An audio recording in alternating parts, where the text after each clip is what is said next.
विद्यार्थी मित्रांनो, मागील तासाला आपण राज्याची भूमिका अभ्यासत होतो. आज आपल्याला राष्ट्रीय एकात्मतेबद्दल चर्चा करायची आहे. राष्ट्रीय एकात्मता ही जी राष्ट्रीय एकात्मतेची समस्या आहे, ही फक्त भारतापुरती मर्यादित आहे असं नाही, तर ती संपूर्ण जगातील ही सार्वत्रिक स्वरूपाची समस्या आहे. या राष्ट्रीय एकात्मतेबद्दल डॉक्टर सर्वपल्ली राधाकृष्णन काय म्हणतात ते आपण पाहूया. राष्ट्रीय एकात्मता ही विटा अथवा सिमेंटने निर्माण करता येत नाही. जसं आपण एकसंघ घर करतो, विटा, सिमेंट, प्लास्टर वगैरे, वगैरे. तसं राष्ट्रीय एकात्मताला विटा जोडल्या आणि सिमेंट मारलं आणि ती एकात्मता निर्माण झाली, अशी चिकटवणारी ती गोष्ट नाही. म्हणजे विटा आणि सिमेंटनं ती निर्माण करता येत नाही किंवा छनी हातोडा घेतला आणि त्या छनी हातोड्याने निर्माण केली.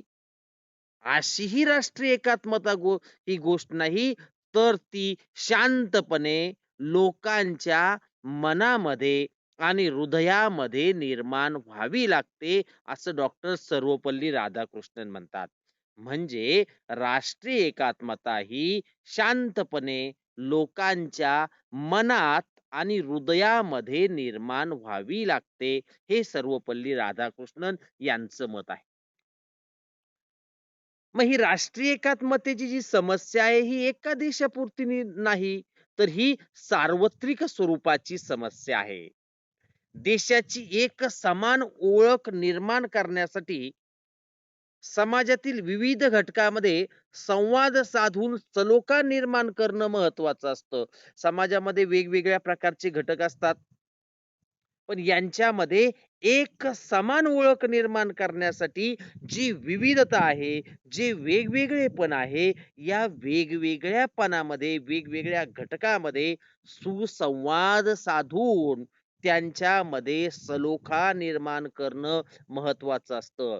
जाती वेगळ्या असतील, धर्म वेगळे असतील, भाषा वेगळी असेल, चालीरीती वेगळ्या असतील, पोशाख वेगळे असतील, संस्कृती वेगळी असेल, असं जरी अनेक बाबतीत विविधता असली, तरी सुद्धा या विविधता असणाऱ्या घटकामध्ये संवाद साधून सलोखा निर्माण करणं हे महत्वाचं असतं. मग जी विविधता आहे ती अनेक बाबतीत विविधता असते पहा. सामाजिक बाबीमध्ये विविधता असते. मग रूढी असतील, परंपरा असतील, चालीरीती असतील, सांस्कृतिक बाबीमध्ये विविधता असेल, प्रादेशिक बाबीमध्ये विविध असेल. भारताचा विचार केला तर वेगवेगळे प्रदेश भारतामध्ये आहे.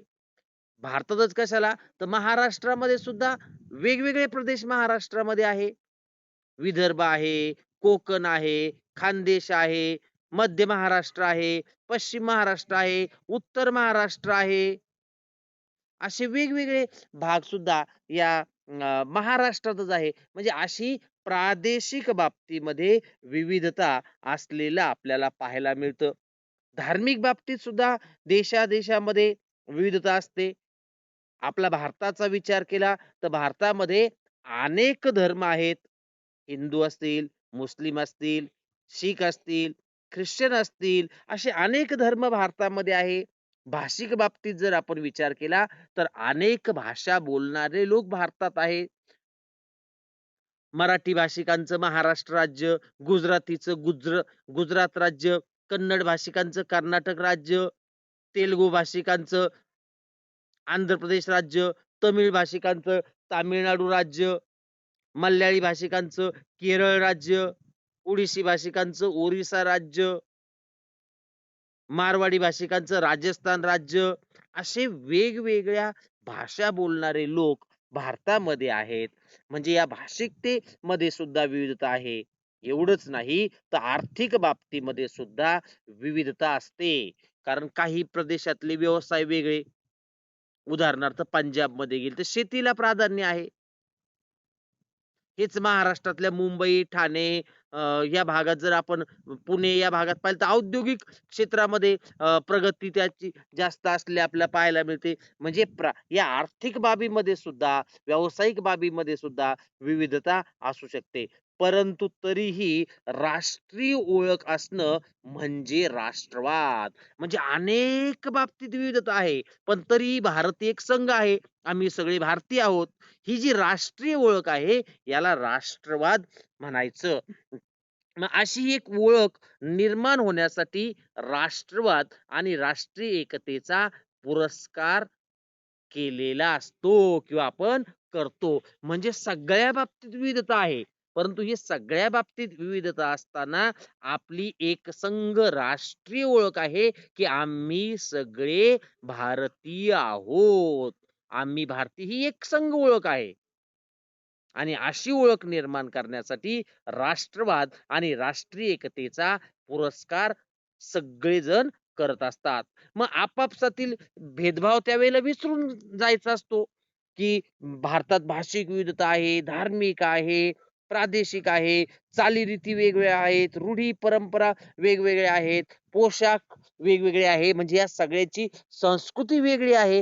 हे सगळे भेदभाव विसरून सलोखा निर्माण होणं आवश्यक असतं आणि हा सलोखा निर्माण होतो तेव्हा राष्ट्रवाद आणि राष्ट्रीय एकात्मता ही सिद्ध होत असते.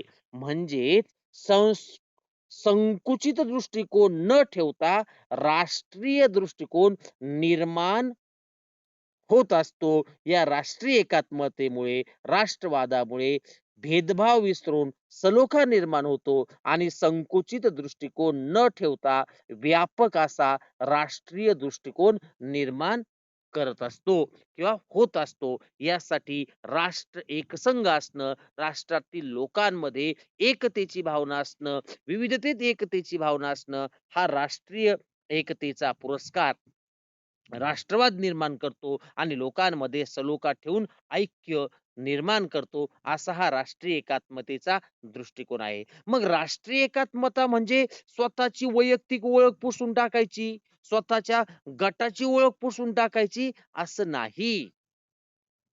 तर एकसंघ समाज निर्माण करण्यासाठी प्रयत्न म्हणजे एकसंघ समाज निर्माण करण्याचाही प्रयत्न करत नाही असं नाही. तर ती फक्त गटाच्या ओळखीपेक्षा राष्ट्रीय ओळख निर्माण करण्याचा प्रयत्न करते.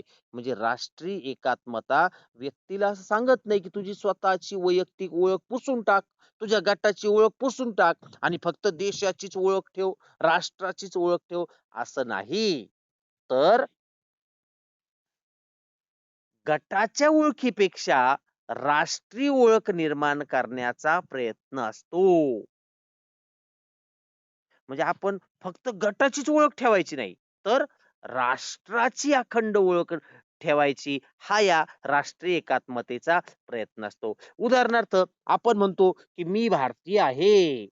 तेव्हा ती राष्ट्रीय ओळख असते आपली भारतीय आहे म्हणजे. पण हे असं करत असताना आपण काही मी मराठी हे पुसून टाकतो का? आपली मराठी म्हणून ओळख पुसून टाकतो का? किंवा एखादा तमिळी आहे तो तमिळी म्हणून ओळख पुसून टाकतो का? एखाद्या गुजराती तो गुजराती म्हणून ओळख पुसून टाकतो का? तर नाही.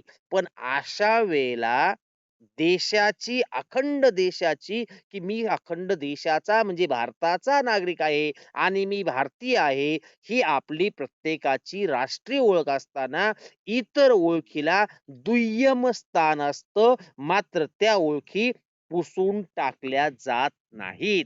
म्हणजे आम्ही सगळे भारतीय आहोत, ही आपली राष्ट्रीय ओळख निर्माण करताना मी हिंदू आहे किंवा मी ख्रिश्चन आहे किंवा मी मुसलमान आहे, ही ओळख पुसून टाकली जात नाही. जो हिंदू आहे तो हिंदूच राहणार आहे. जो मुस्लिम आहे तो मुस्लिमच राहणार आहे. जो ख्रिश्चन आहे तो ख्रिश्चनच राहणार आहे. जो शीख आहे तो शीखच राहणार आहे. ही त्याची वैयक्तिक ओळख आहे किंवा त्याच्या गटाची ओळख आहे. ही पुसून टाकली जात नाही. मात्र या ठिकाणी राष्ट्रीय ओळखीला प्रधान स्थान असतं, मुख्य स्थान असतं, बाकीच्या ओळखीला दुय्यम स्थान असतं. म्हणजेच राष्ट्रीय ओळखीपेक्षा बाकीच्या ओळखी ह्या दुय्यम असतात किंवा गौण स्वरूपाच्या असतात. मी भारतीय आहे म्हणताना त्यावेळेला आपली महाराष्ट्रीयन ओळख पुसून टाकली जात नाही किंवा मी मराठी आहे किंवा एखादा गुजराती आहे किंवा एखादा तमिळी आहे, एखादा पंजाबी आहे किंवा एखादा मल्याळी आहे, एखादा मारवाडी आहे, ही त्याची ओळख पुसून टाकली जात नाही. ती त्याची ओळख तशीच असते. पण राष्ट्रीय ओळखीपेक्षा ही त्याची वैयक्तिक ओळख दुय्यम स्वरूपाची असते. म्हणजे राष्ट्रीय एकात्मतेमध्ये, अखंडतेमध्ये व्यापक दृष्टिकोनानं विचार करून एकसंघ राष्ट्रीय ओळख ही महत्वाची मानली जात असते, नव्हे तर ती असतेच. आपण भारताचा जसा विचार करतो तशी अमेरिकेची स्थिती आहे. अमेरिकन जे लोक आहेत ते मूळचे अमेरिकेचे नाहीत. ते युरोप खंडामधून जाऊन तिथं त्यांनी वसाहती सुरुवातीला निर्माण केल्या होत्या. जसं की युरोप खंडामधले वेगवेगळे देश आहेत.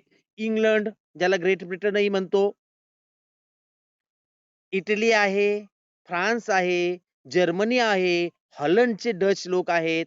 असे वेगवेगळे लोकं ते युरोप खंडातले ते अमेरिकेत गेले आणि त्यांनी अमेरिकेचं संयुक्त संस्थान निर्माण केलं. मग तिथं त्यांचं तिथं वेगवेगळं अस्तित्व आहे. स्वतंत्र स्वतःचं अस्तित्व आहे. पण हे स्वतःचं अस्तित्व जपत असताना, ते त्यांनी तिथं स्वतंत्र निर्माण करत असताना, त्यांची अमेरिकन म्हणून ओळख जी आहे, ती मुख्य ओळख आहे. आणि मग ह्या वेगवेगळेपणामधून अमेरिकेमध्ये एकसंघता निर्माण झालेली आहे. मग या अमेरिकेमध्ये जी एकसंघता निर्माण झाली, त्यालाच या अमेरिकेतल्या सामाजिक आणि राजकीय व्यवस्थेला कोशिंबिरीचा वाडगा असं म्हणतात. सॅलड बाउल असं त्याला इंग्रजी शब्द आहे. कोशिंबिरीचा वाडगा किंवा सॅलड बाउल. मग सॅलड बाउल किंवा कोशिंबीरचा वाडगा म्हणजे काय? तर आपण कोशिंबीर बनवतो पहा. त्या कोशिंबिरीमध्ये एक पदार्थ असतो का? अनेक असतात. त्यांनी स्वतःची स्वतंत्र ओळख जपून ठेवलेली असते. पण ज्यावेळेला ते सगळे एकत्र होतात आणि एकसंघता निर्माण होते, त्यावेळेला नवीनच चव निर्माण होते. कोशिंबीरचा वाडगा. पण ते सगळे एकसंघ त्या कोशिंबीरीला चव फक्त एका पदार्थामुळे येत नाही. सगळ्यामुळे येते आणि म्हणून ते एकसंघ राहतात.